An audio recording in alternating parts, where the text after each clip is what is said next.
Mandra-piandry ny fanapahan-kevitra mikasika ny andefasana mialoha ny fifidianana solombavam-bahoaka na tsy dia mitoetrany kosa ny fanomanana izay tanterahany ny senita ity rafitra ity izay nahazo fampitaovana avy amin'ny fitondram-panjakana androany. Ny anjinjiny miaraka amin'ny vola ravoavy sy tsiry rakotoarsan.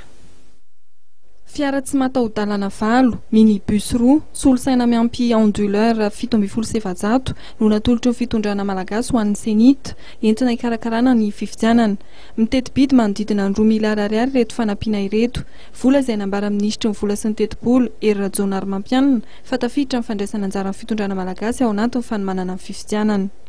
Araka ny fanolazaiko teo amin'ilay fanolorana andreo fitaovan'ireo dia tafiditra amin'izay anjara biriky ny fitondram-panjakana ao anatin'ilay ataoko hoe processus iray manontolo izy ary anjara tamin'ny taona 2024 ary tsara ny mahafantatra ny totalin'ny mbola izay nomeny fitondram-panjakana tamin'ny taona 2024 efa mahatratra 2,20 lavitrisa ariary 21 milliards d'ariary.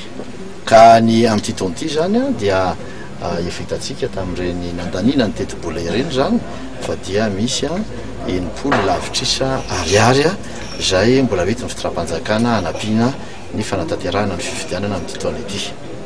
Araka ny nambarany teo anivon'ny atotany dia mpifidy hatrany amin'ny iray tapitrisany tsy manana karapanondrom-pirenena. Anisany nanaovan'izy ireo fitarainana ny tsy fahampian'ny vola natanterahana ny hetsika fanomezana karapanondrom-pirenena. Manana ny ambarany eo anivon'ny senita sy ny ministera ny vola sy ny teti-bola mikasika izay. Marina tokoa moa zany fa ilay fanaovana le carte d'identité io dia anisan'ny zava-dehibe mihitsiny io zavatra io. Efa nisy moa zany vola izay efa nomeny ny fitondram-panjakana izay entina hanomboana miasa ka tsy ampy ny asa atao aloha izay vao hita hoe ampy sa tsy ampy ilay izy fa tsy hoe angonina eo daholo ilay vola rehetrarehetra kory izay vao hanomboka ny asa. Ary io asa io ange tsy vao zao no efa voafaritra ho atao io asa io fa efa ela izy io no efa fantatra fa tokony ho natao io asa io momba ny carte d'identité teo angambany tsy tokony anaovana zavatra tena mampatahotra le izy ka hoe tsy avitantsika fifidianana. Fa raha mijery amin'ny pays afrikana rehetra angehtsika tsy voatery ahazo an'izany olom-pifidy 100% ka hanana carte d'identité daholo zany.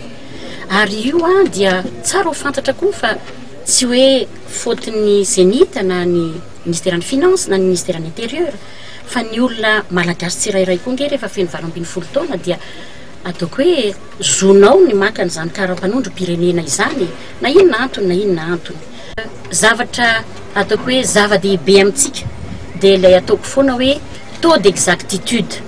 Inona moa zay taux d'exactitude zay mba ho marina ataoko hoe 97% na 7% ny olona voasoratra ao anatin'ilay lisam-pifidianana zany mba ho marina ny momba azy rehetra, ny anarany, fanampianarany, date de naissance, ny adresiny sy ny sisa.